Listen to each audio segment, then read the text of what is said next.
अब 2082 नै आउँदैछ। के तपाईले पनि युट्युब च्यानल बनाएर राम्रो इन्कम गर्न चाहनुहुन्छ? युट्युब च्यानल बनाउन त मन छ, तर कस्तो बनाउने मलाई आइडिया नै छैन नि। अभी बद्दत है भाइ, अभी बद्दत है। ल सुन, म 10 वटा युट्युब च्यानलको आइडिया दिन्छु, जुन मध्ये तिमीले एउटा पनि कुनै मजाले ट्राई गर्यो र त्यसमा फोकस भएर काम गर्यो भने अवश्य तिम्रो च्यानल मोनेटाइज हुन्छ र पैसा कमाउन सक्छौ। नम्बर 1 मा रहेको छ टेक रिभ्यू एन्ड अनबक्सिङ। नयाँ टेक रिलेटेड कन्टेन्टहरूलाई रिभ्यू गर्न सक्नुहुन्छ र अर्को रहेको छ नयाँ प्रोडक्टहरूलाई अनबक्सिङ गर्न सक्नुहुन्छ। त्यसको भिडियो बनाएर तपाईले त्यो भिडियोको क्लिपलाई युट्युब च्यानलमा अपलोड गर्न सक्नुहुन्छ। सेकेन्ड रहेको छ एआई टुल्स एन्ड ट्युटोरियल्स। नयाँ टेक रिलेटेड एआई टुल्सहरुको बारेमा मान्छेहरुलाई सिकाउँदै त्यसको भिडियो बनाउँदै युट्युबमा अपलोड गर्न सक्नुहुन्छ। हो र, मैले त अहिलेसम्म एआई को युज गरेर आफ्नो कलेजको प्रोजेक्ट र होमवर्क मात्रै गरिरहेको थिएँ। के बोले भाइ? अब के बोले? नम्बर 3 मा रहेको छ online business and earning tips. यसमा चाहिँ तपाईले सिकाउन सक्नुहुन्छ कि अनलाइनबाट मल्टिपल बिजनेसहरु कसरी गर्ने र पैसा कसरी कमाउन सकिन्छ भनेर युट्युब भिडियो बनाएर युट्युबमा चाहिँ अपलोड गर्न सक्नुहुन्छ। तर आफैले धेरै पैसा कमाएको छैन र अर्निङ टिप्सहरु सिकाउँदाखेरि गाली गर्दैन मलाई। साला यो दुख का खत्म नहीं होता बे।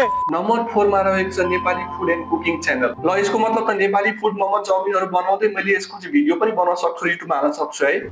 क्या बात कर रहे हैं? हो नि। नम्बर 5 मा रहेको छ ट्राभल ब्लग। तपाईले नेपालको विभिन्न ठाउँहरुमा घुमेर त्यसको भिडियो बनाउन सक्नुहुन्छ, त्यसको इन्फर्मेसन शेयर गर्न सक्नुहुन्छ। नम्बर 6 मा रहेको छ funny prank and reaction video. तपाईले पब्लिकमा गएर त्यहाँ प्रैंक गर्न सक्नुहुन्छ, तिनीहरुको रिएक्सनलाई क्याप्चर गरेर युट्युबमा हाल्न सक्नुहुन्छ। यो धेरै भाइरल हुने भिडियो। नम्बर 7 मा रहेको छ एजुकेसन एन्ड मोटिभेशनल भिडियो। तपाईहरुसँग भएको नलेजलाई तपाईले युट्युबमा शेयर गर्न सक्नुहुन्छ र मोटिभेट गर्न सक्नुहुन्छ मान्छेहरुलाई। नम्बर 8 मा रहेको छ फिटनेस एन्ड जिम वर्कआउट। तपाईले जिमको भिडियोहरु पनि अपलोड गर्न सक्नुहुन्छ र तपाईले अर्निङ गर्न सक्नुहुन्छ। नम्बर 9 मा रहेको छ गेमिङ च्यानल। तपाईले गेमिङ च्यानल बनाएर फ्री फायर पबजी जस्ता गेमहरु खेल्न सक्नुहुन्छ र लाइभ स्ट्रिम गर्न सक्नुहुन्छ। नम्बर 10 मा छ डेली ब्लग।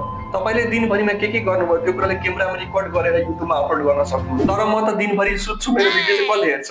यो समस्या है रे। तपाईले यो 10 वटा युट्युब च्यानलको आइडिया मध्ये एउटा अवश्य ट्राई गर्नु होला। तपाईले त्यसमा फोकस भएर काम गर्न सक्नुहुन्छ। आई होप तपाईले यो भिडियो मन पर्यो, मन परेर अवश्य लाइक र कमेन्ट छोड्नु होला।